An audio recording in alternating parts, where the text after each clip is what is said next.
여러분 안녕하십니까? 박종인이라고 합니다. 저 신문에는 땅의 역사를 쓰고 여기 이 프리미엄에서는 땅의 잡사를 쓰겠습니다. 잡사를 이야기해 드리겠습니다. 친구분들 만나실 때 이렇게 이야기하기 좋은 그런 재미난 이야기를 들려드리겠습니다. 주로 흑역사를 다루겠습니다. 첫 번째 시간입니다. 오늘의 제목은 연산군과 4번 죽은 여자 어린이 이야기입니다.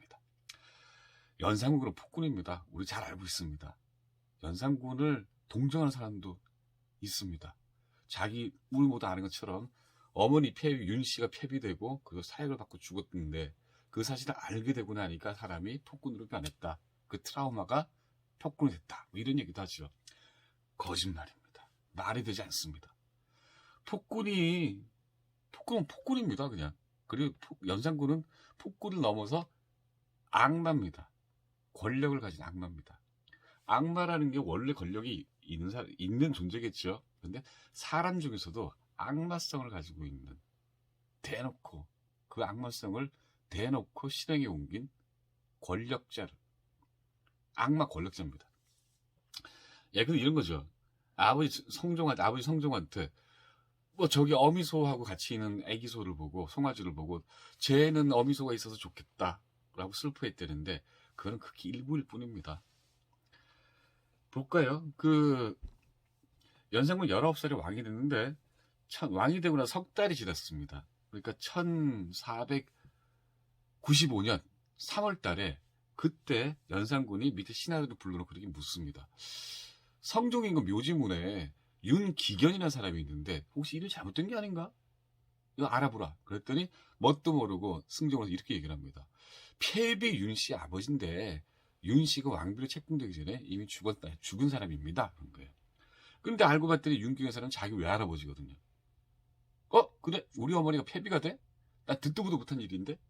왜냐하면 그때 성종은 이 윤씨를 폐비시키고 사약을 먹여 죽인 다음에 절대 내 아들 세자 연산군한테는 이 이야기를 입에도 꺼내지 말라라고 명령을 내려놨었거든요. 윤씨는 왜 죽었냐? 성종이 사신 발언둥이에요. 굉장히 후궁도 많았습니다. 그런데 이 영민했던 윤씨, 그 정비인 윤씨를 자꾸 내치니까 윤씨가 그 마음을 돌리기 위해서 무속도 쓰고 여러 가지 투기심을 표현해버린 겁니다. 근데 이게 문제가 되니까 폐비를 당하고 그 다음에 폐비를 당하고 나서도 또 문제가 되니까 사약을 먹여 죽여버린 겁니다. 근데 이 사실을 연산군 사실 몰랐었어요. 그래서 기록이 이렇게 되어 있습니다. 연산군은 즉시로 승종원에 보관된 윤씨 폐비 과정에 관한 그리고 장례에 관한 서류를 가지고 와서 열람을 한 뒤에 이에 대해서 다시 묻지 않았다고 이야기를 합니다. 적혀 있습니다. 우리가 보통 무슨 드라마나 이런 데 보면 나중에 연산군한테 그 간신이 와서 김자겸인가요? 와가지고 피 묻은 수건을 보여주면서 이게 전하의 어머니 거다라고 얘기함으로써 알고 그때부터 뚜껑이 열려가지고 나이를 쳤다. 이렇게 얘기를 하는데 그런 건 존재하지 않는 사실입니다. 그건 전설이고요. 사실은 이렇습니다. 그러고 나서 9년 뒤에 이 사람이 폭군의 정체를 드러냅니다. 9년이라는 거는 그 트라우마가 다시 나오기에는 너무 긴 시간입니다. 그리고 그 트라우마로 치부하기에는 이 사람이 벌린 폭정이 너무 광범위하고 많았습니다. 그러니까 윤 씨에 얽힌 사람들을 몽땅 다 죽여버리는데 그뿐만 아니라 그 권력 시스템 내부뿐만 아니라 자기 눈 밖에 난 모든 사람들, 백성들까지 괴롭히다가 자기도 최후를 마치죠. 그 사람은 그냥 악마고 폭군입니다. 그 과정에서 4번 죽은 여자가 있습니다. 한 번은 그냥 늙어서 죽고 나머지 3번은 연산군 이 폭군에 의해서 죽임을 당한 사람입니다. 여자입니다. 이름은 어린이라고 합니다. 연산군이 늘 입에 달고 살던 말이 있습니다. 능상지풍이라는 말입니다. 능상지풍은 위를 능멸하는 풍조, 왕을 업신여기는 풍조라는 뜻입니다.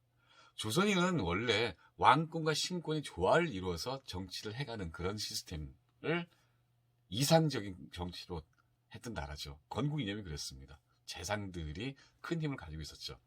연산군은 그걸 견디지를 못했습니다. 그 자기 다 하고 싶었던 거예요. 그래서 늘 입에 여기는 능상지풍이 너무 많도다. 능상지풍이 너무 많도다. 이렇게도 하고 살았죠. 그러면서 벼르고 있다가 능상지풍이라고 규정해버린 사람들을 족족이 처단해버린 거죠. 이런 겁니다. 사간원에서 이렇게 건의가 들어옵니다. 왜 전하께서는 경련을 하지 않는가? 원래 조선의 왕들은 신하들과 함께 학자들과 함께 매일같이 이렇게 공부를 하면서 이렇게 제왕학을 공부하는 그런 시간이 있었어요. 그걸 경연이라 그럽니다. 연산군은 이걸 안 하겠다고 그런 겁니다. 그랬더니 연산군이 이렇게 얘기합니다. 이 보니까 조정에 어지 신하들이 가득한데 나는 얻을지가 못하는 거다. 이거는. 그리고 이러니까 내가 얻을지 못하니까 위를 능멸하는 능상지풍이 있는 거지. 근데 얻지도 못한 내가 임금 자리를 채우고 있는데 내가 어디 신하더라고 뻔뻔스럽게 무슨 경연을 하겠나. 나 창피하니까 경연하지 않겠다. 속에 비수가 가득 들어있는 거예요. 이 능상지풍 내가 두고 보겠다.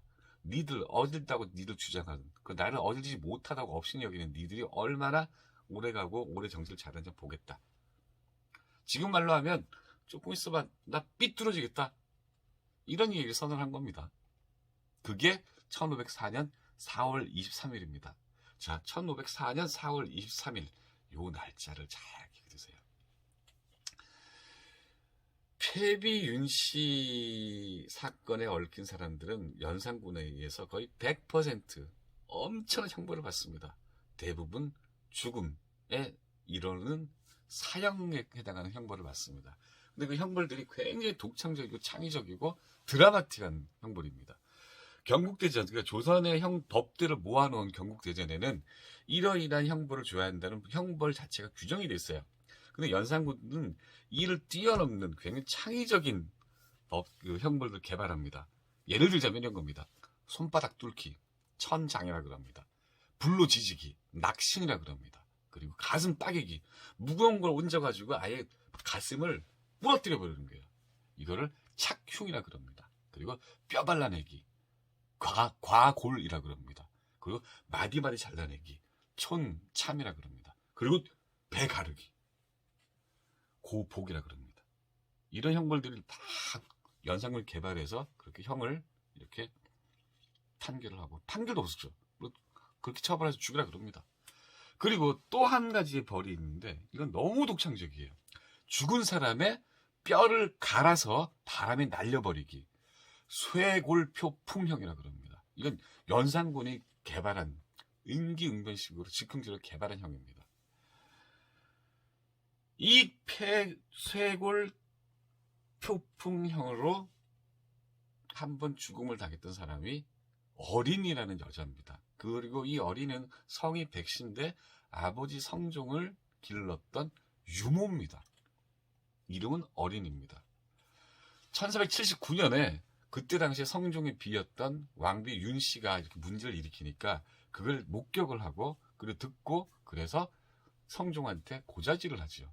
이게 폐비 윤씨 사건의 씨앗이 됐습니다. 근데 아까 말씀드린 것처럼 이 폐비 윤씨의 사건 처리 과정을 모두 서류를 열람을 했던 연산군이 나중에 폭군성, 야수성을 드러내는 이후에 이 첫 빠따로 어린이를 처벌하라는 겁니다. 그러니까 그날 4월 23일에 연산군이 명을 합니다. 모의에 참여한 어린이를 부관참시하라고.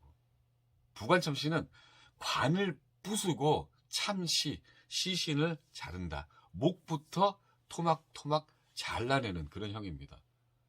이미 죽은 지 15년이 됐어요. 이 어린이는. 근데 그 죽어있던, 땅에 묻혀있던 어린이가 영분도 모르게 관에서 꺼내져서 그리고 목이 자라나고 온몸이 달아나는 부관참시형으로 한 번 또 죽습니다. 그리고 그때 살아있었던 남편 강선이라는 남자는 곤장 100대를 맞고 그리고 유배형을 당합니다. 유배형을 선고받습니다. 그리고 재산은 모두 몰수됩니다. 일주일 집니다. 이게 끝이 아니었어요. 승정원에서 또 보고가 올라옵니다. 뭐라고 했냐면 전하, 다른 며칠 전에 폐비 사건에 연루됐던 사람들, 그 사람들을 모두 관에 꺼내서 다 참시를 하라고 하셨는데, 그리고 거기에다가 이 사람들 목을 잘라서, 그 시신의 목을 잘라서 군문 앞에 걸라는 효수형을 하라고 하셨는데, 사실은 김재신이라는 사람만 하라고 그랬었는데, 우리 승정원에서 잘못해서 의금부에다가 다른 사람들 명단을 끼워 넣어버렸다. 그 사람 중에 어린이도 있고 한명호도 있고 누구도 여러 사람이 있다. 근데 이거 생각해서 결재를 해버렸으니 어떻게 해야 되느냐? 아직 형은 집행하지 않았다 이랬어요. 그랬더니 연산군이 시원하게 얘기합니다. 함께 목을 매달아라.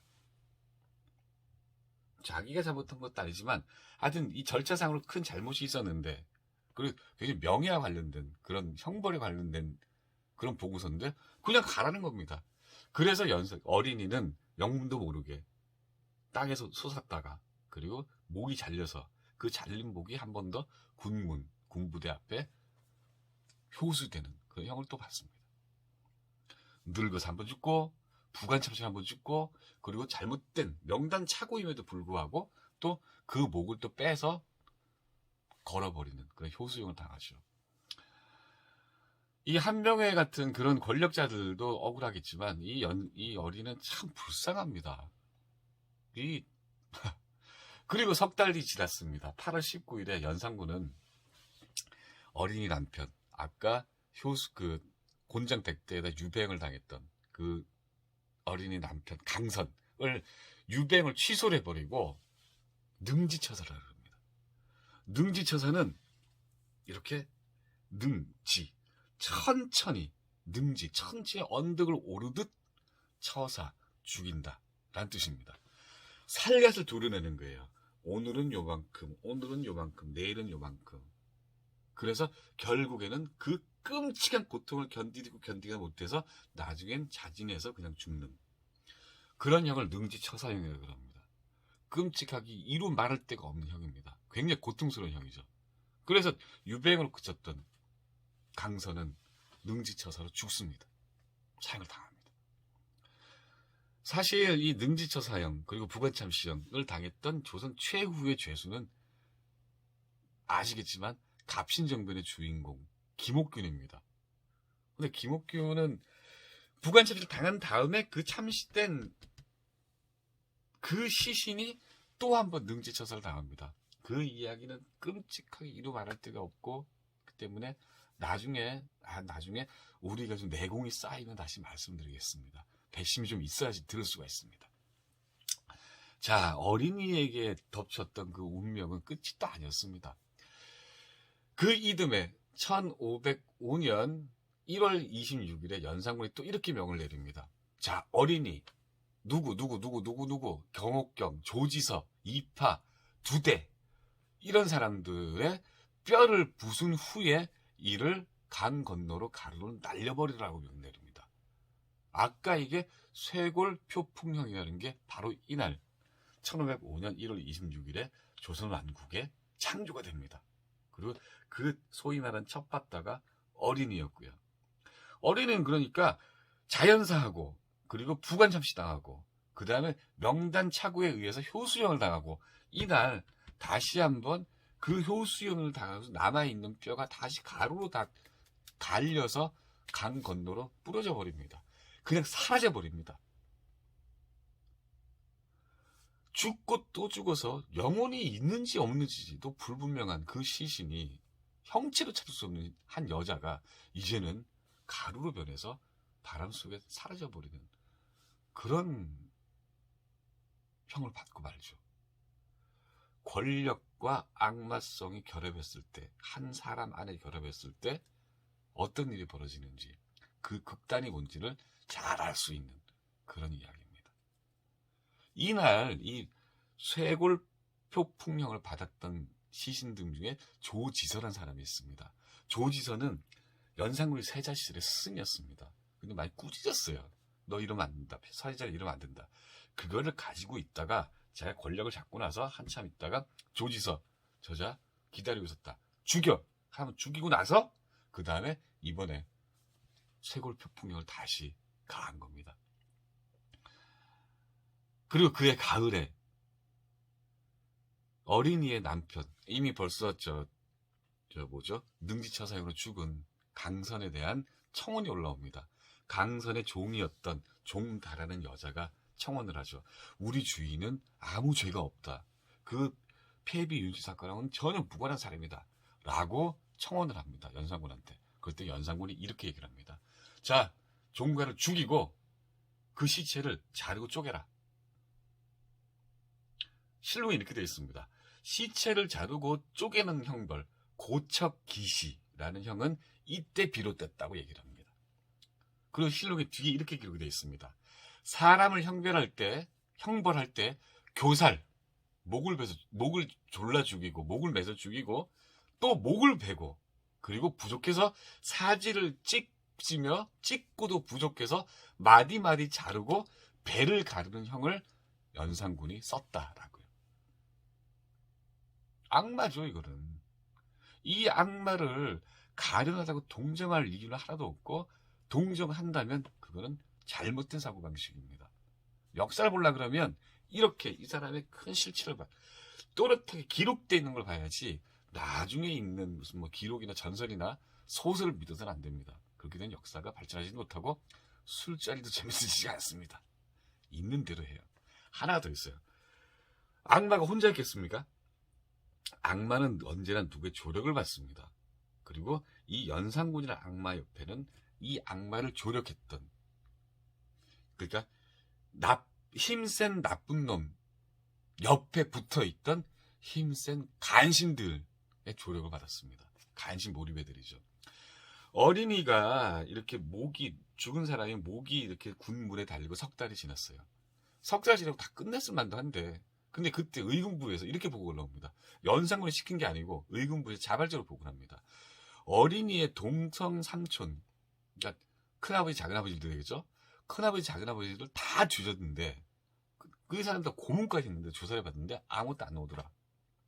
자, 그러니 동성 6촌으로 범위를 넓히고 이성 외가 쪽으로는 4촌까지 범위를 넓혀서 함께 국문에서 조사를 하면 어떻겠습니까? 이런 거예요. 연산군이 당연히 그리하라고 명했다라고 실록에 기록이 되어 있습니다. 연산군은 웬만하면 그냥 있을 수도 있었어요. 그런데 이 의금부에서 알아서 기어서 그렇게 이 조사 범위를 넓혀버린 겁니다. 뒤져도 혐의가 나오지 않으니까요.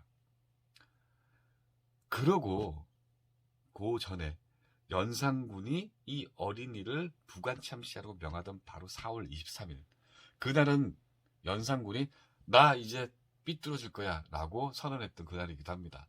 그때 어린이에게 이렇게 처벌하라고 명하고 나서 밑에 있는 대신들한테 내 뜻이 어떤가라고 묻습니다. 그때 대신들이 이렇게 얘기를 합니다.